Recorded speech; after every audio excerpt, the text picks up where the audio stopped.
Hey there, my name is Kelly Dale with Off the Beaded Path, and this is your Must Know Monday for Monday, November the 21st. So, I've got this thing going online that I'm trying to get some of you guys to do with me. It's basically kind of like a pay it forward or an act of kindness type thing. And what I said I was going to do was that I was just going to throw a couple pairs of earrings into my purse, and when someone looked like they needed a pick-me-up or I just wanted to do something nice for somebody, I was going to give them a pair of earrings with just a little note that said, hey, hope this little act of kindness brightens your day.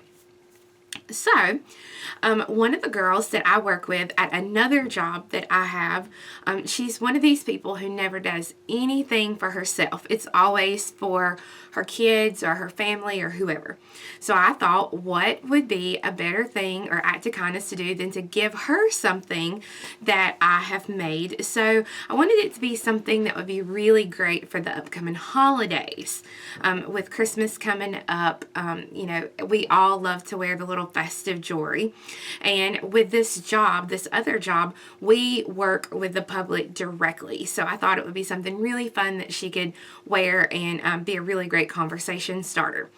But I get a lot of questions asked about if I have a piece of wire, how do I actually make that piece of wire into like a link or a piece of an earring, or how do I use that piece of wire instead of using a head pin or an eye pin? So what I'm going to do today is I'm actually going to make a necklace, but not just a plain necklace. I don't like to just use a jump ring or a split ring and put a one on each end of the necklace. I like to really dress up the necklace a little bit. So I'm going to show you how I do that. Now to do that, all I'm going to be using is 2 pieces of a 26 gauge wire. Now this is artistic wire. You can use as thick of gauge as you want that will fit into your chain that you're going to use. I'm using some chain in the length that I want, a clasp, and 2 3mm bicones. Now you can use larger bicones and different beads, and you'll see why I'm using this smaller bicone for this particular piece. The other thing you're going to need are just your basic tools, your flat nose, your round nose, and your cutter. So let's get started. So we have these great strands of beads at the shop, and they have these little novelty Christmas beads on them. So I have just taken some of these strands and I've put this one on a head pin with a little 4mm bicone at the top, and you can see I've made a little bit of a larger loop. Here I've used my little Santa Claus, and I've got a daisy spacer on the bottom of that so it kind of stays hidden behind his beard. This one is on a ball head pin with daisy spacers. And then this Christmas tree that I have is on a ball head pin and has a 6mm cube for the bottom and a little 4mm bicone for the top. I want these to be interchangeable on a necklace without putting a bell on those. So this is why I'm using the little 3mm bicones. Now I don't even have this measured. It's probably about 3 inches of wire. And you can definitely use a shorter piece of wire. I just like this length. You want to come down about 1 inch on your piece of wire. And you're going to start it out just like you would if you were making a loop for an earring. You are going to bend the wire straight out at a 90-degree angle. Now, no matter which way you choose, and you can go back to one of my very first Must Know Monday videos where I show you how to make loops.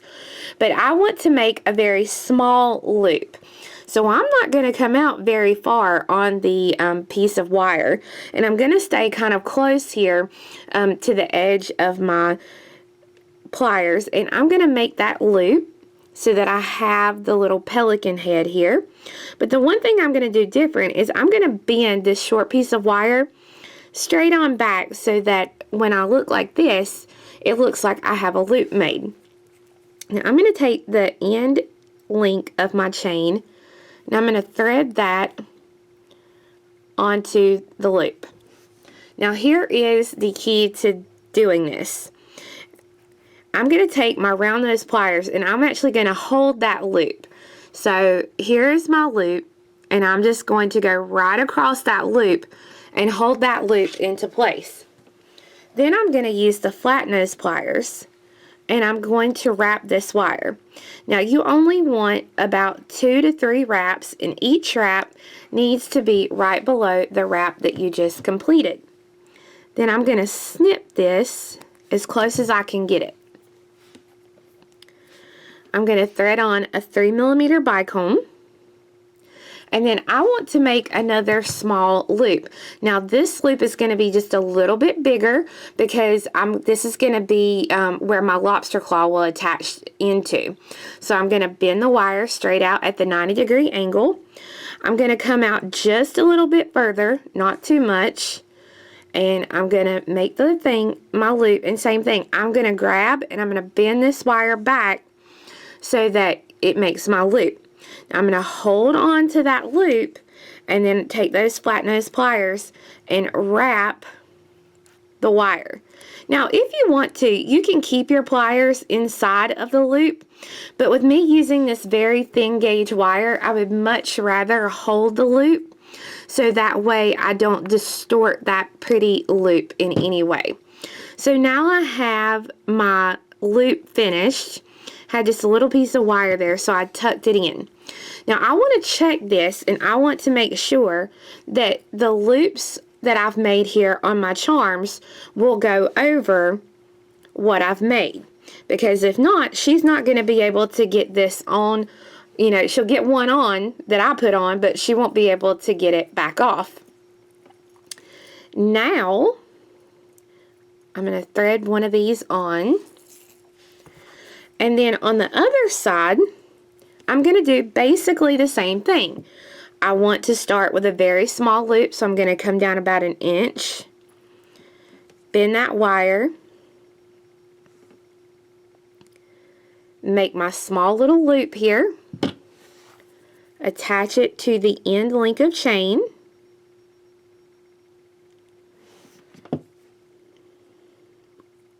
hold the loop, and wrap the wire.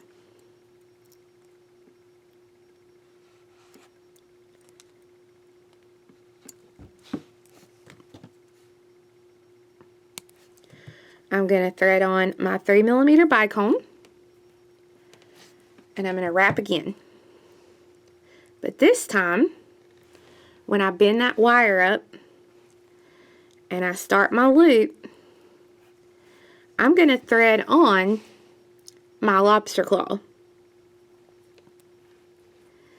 And again, I'm going to hold that loop and wrap the wire.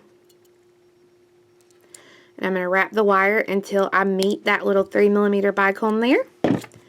And then I'm going to snip that piece of wire so that now I have a nicer looking finish on my necklace than just the clasp on 2 split rings or 2 jump rings. So now you can see, just very simply, I've made a very easy necklace and just put different charms that she can interchange for the Christmas season.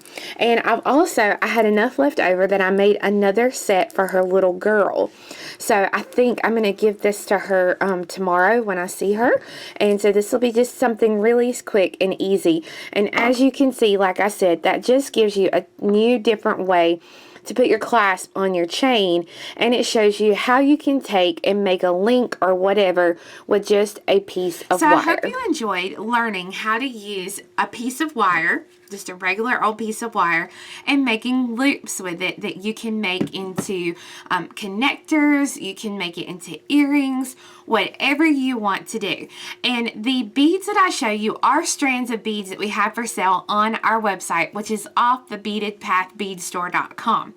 And just in case I don't see you guys on Thursday, for all of my US viewers, I hope that you guys have a very happy Thanksgiving. I'm thankful for each and every one of you who watch my YouTube videos. Without you, I would not be doing these. So guys, I am thankful for every single one of you. I hope you have a blessed holiday, and we'll see you next time. Thanks for watching. Bye-bye.